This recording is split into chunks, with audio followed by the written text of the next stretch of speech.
bonsoir, bienvenue, merci d'être avec nous sur La Première.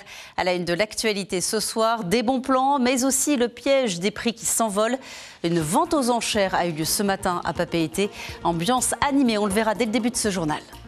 Plus de 800 kilos de déchets ramassés en une matinée à Paea. De nombreux bénévoles se sont mobilisés ce matin pour enlever notamment des pneus qui traînent, des pneus qui se transforment souvent en gîtes à moustiques. Soirée de recueillement à Pirée organisée par l'association SOS Suicide en mémoire des personnes disparues, mais aussi pour faire passer un message de prévention, inviter les personnes qui souffrent à en parler autour d'elles. Nous serons en direct avec Mélissa Chong. Faire la bringue le samedi soir, c'est un classique, mais ce que propose l'artiste Fala, c'est de la faire entre collègues. Le concours de bringue interentreprise revient dès la semaine prochaine à Otuarea Fa'a. Fala est notre invité ce soir.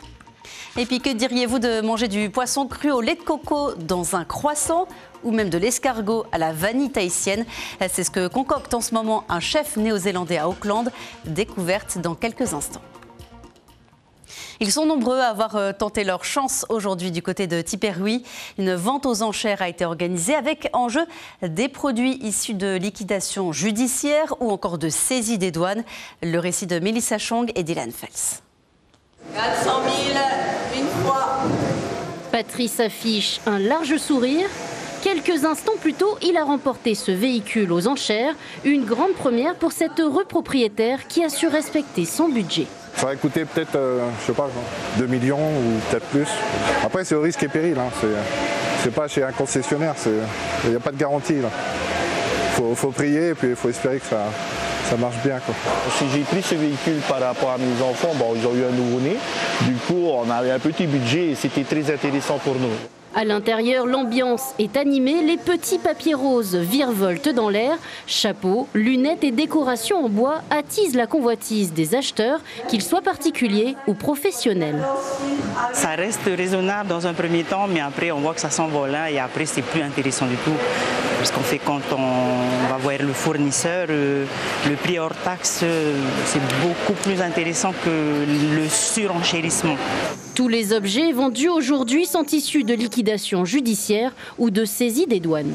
C'était très varié, on avait des articles de Curious, en même temps on avait de la plomberie, des véhicules, donc vraiment ça attire un peu des personnes de tous les milieux.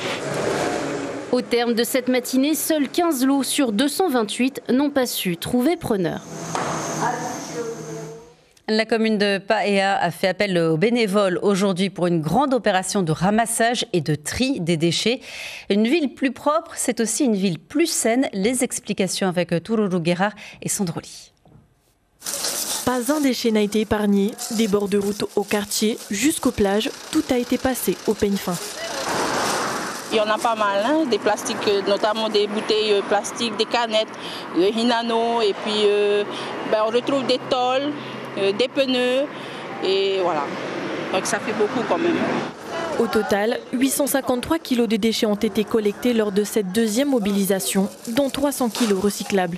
De Papehue à Mara'a, près de 80 habitants, associations et bénévoles se sont mobilisés pour offrir un visage plus propre à leur commune. On voit que la population n'est pas sensibilisée au fait. Arrêtez de jeter les déchets n'importe où. Je pense qu'il faut peut-être plus sévir en fait la population, peut-être passer aux contraventions. Peut-être c'est le meilleur moyen pour qu'on puisse avoir une commune propre.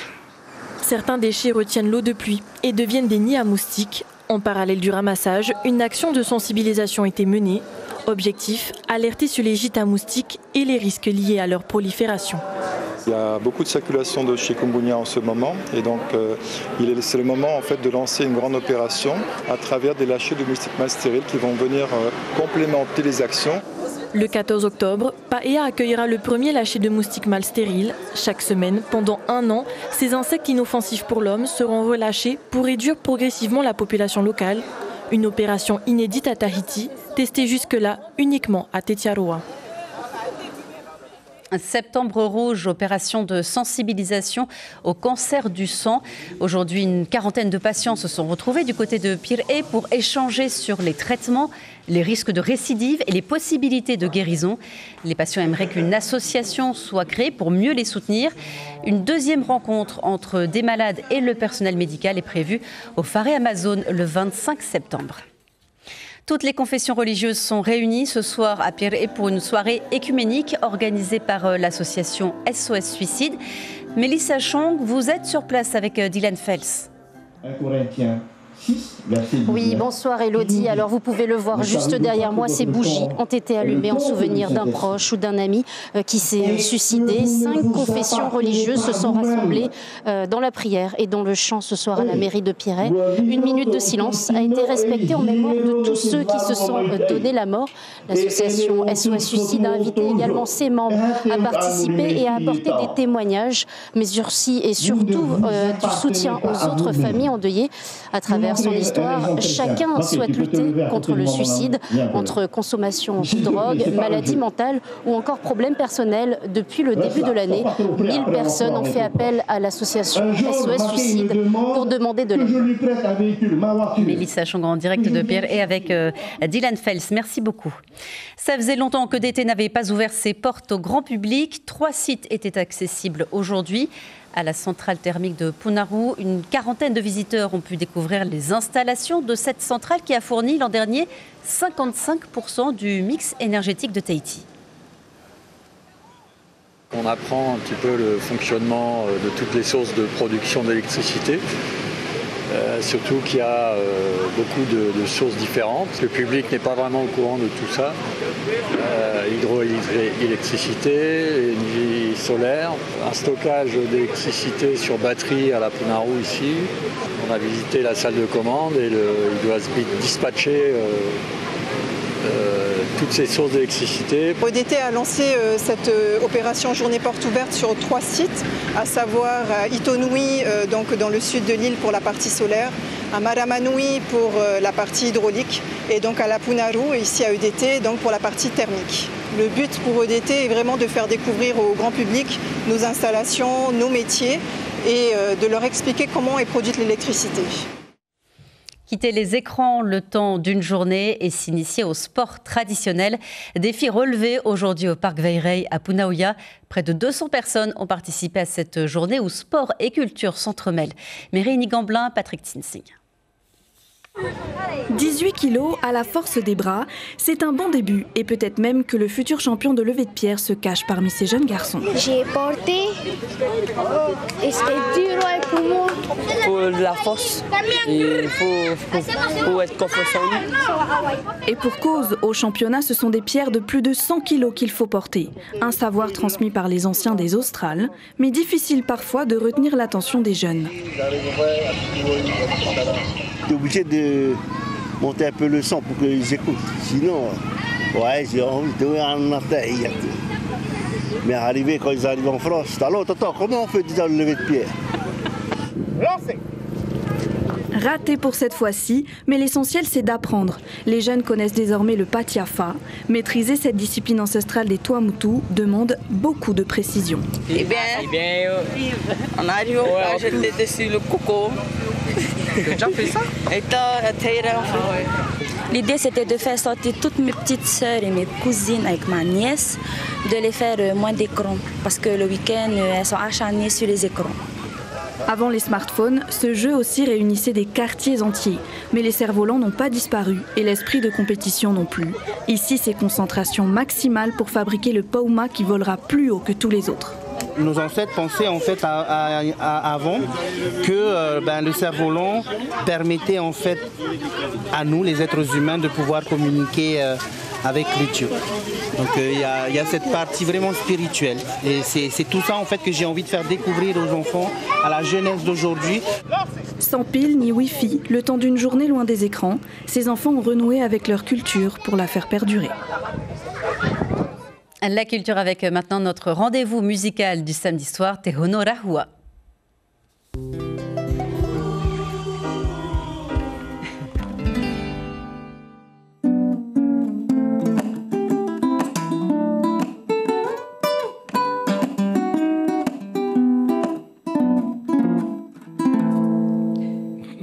Cyril Touhiti, bonsoir. On vous connaît plutôt sous votre nom d'artiste Fala. Alors vous organisez un nouveau concours de bringue, un concours inter-entreprise.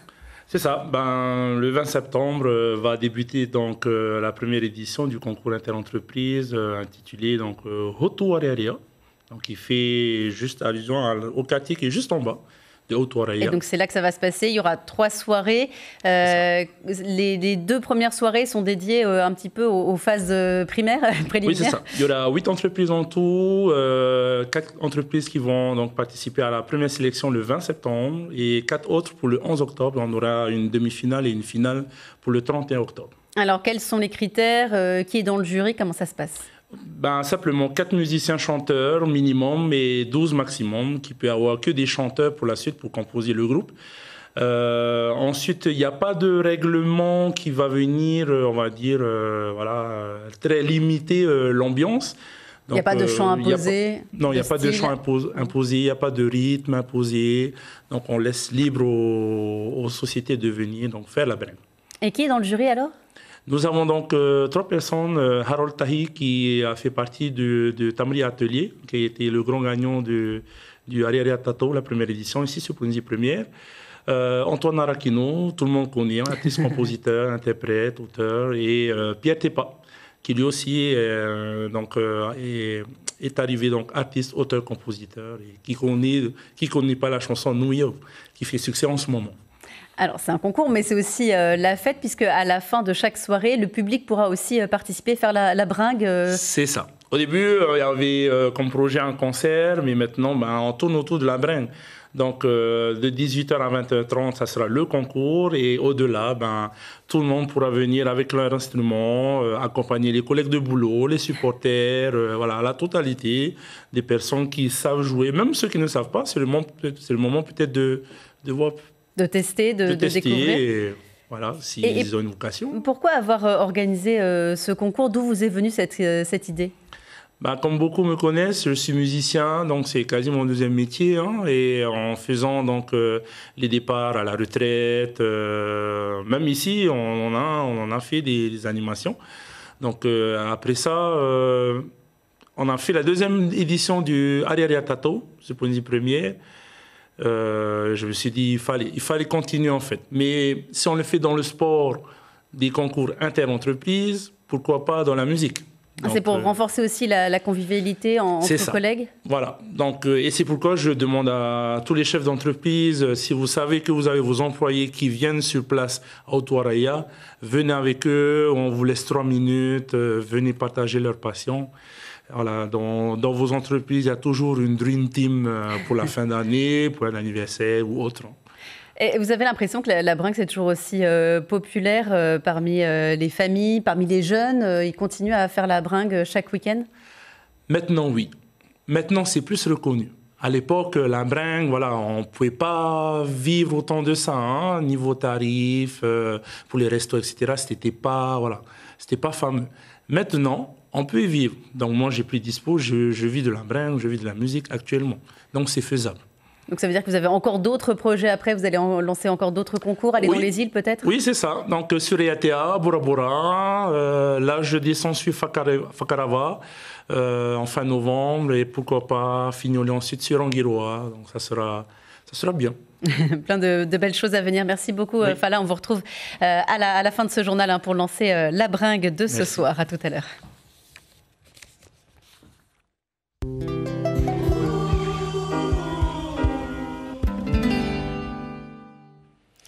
Les sports maintenant avec d'abord Kaoli Vast qui poursuit son beau parcours aux mondiaux de surf au Salvador. Le champion olympique, vous le voyez, s'est qualifié pour la finale du tableau principal. Kaoli Vast a pris la vague qui lui manquait à 30 secondes du buzzer.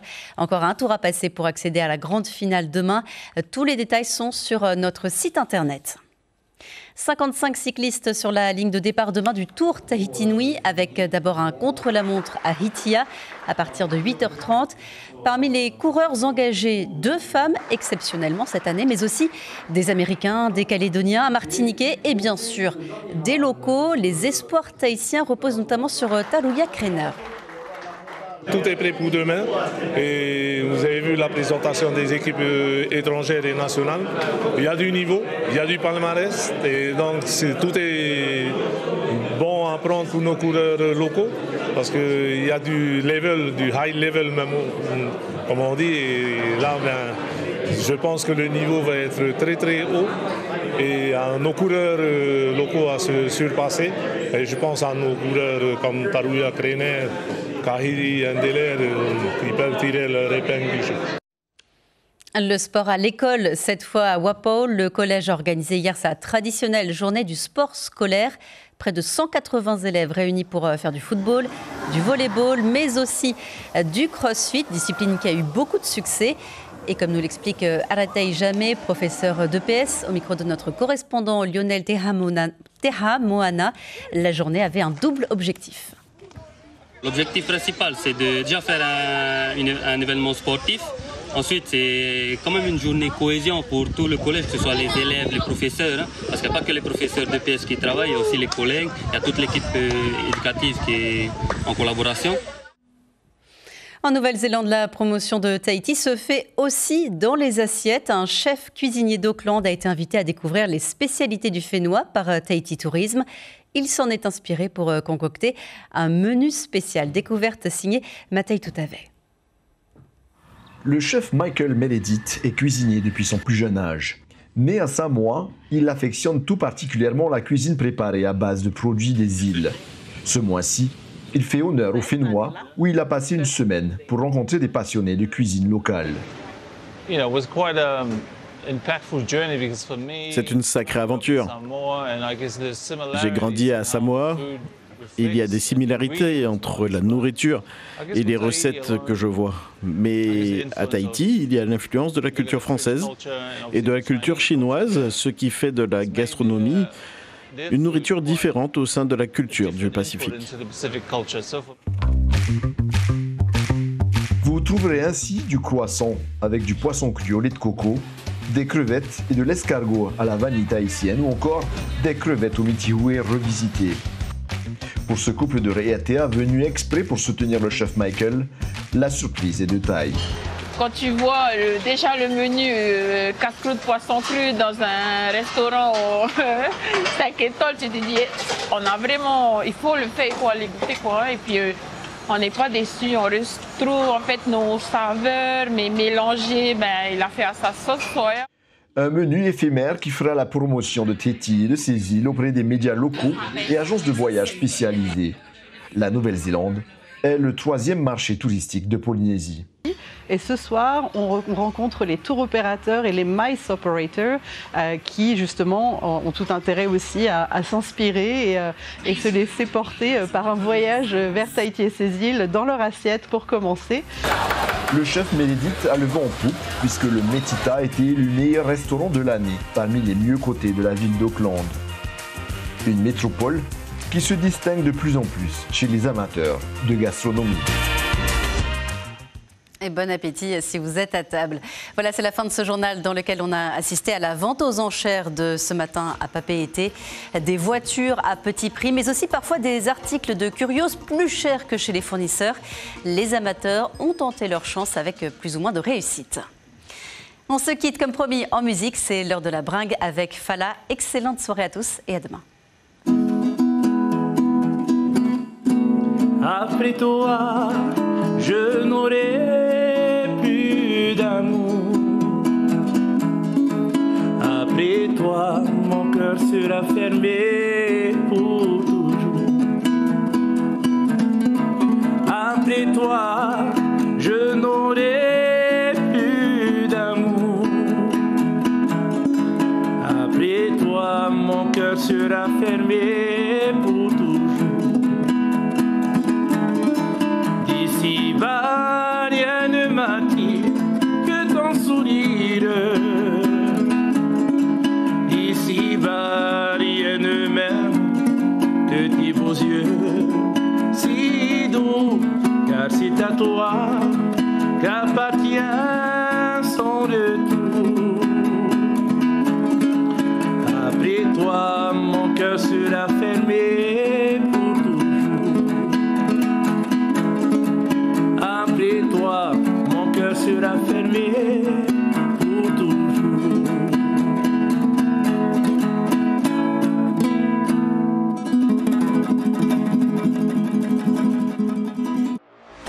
Retrouvez toute l'info sur WhatsApp en scannant notre QR code.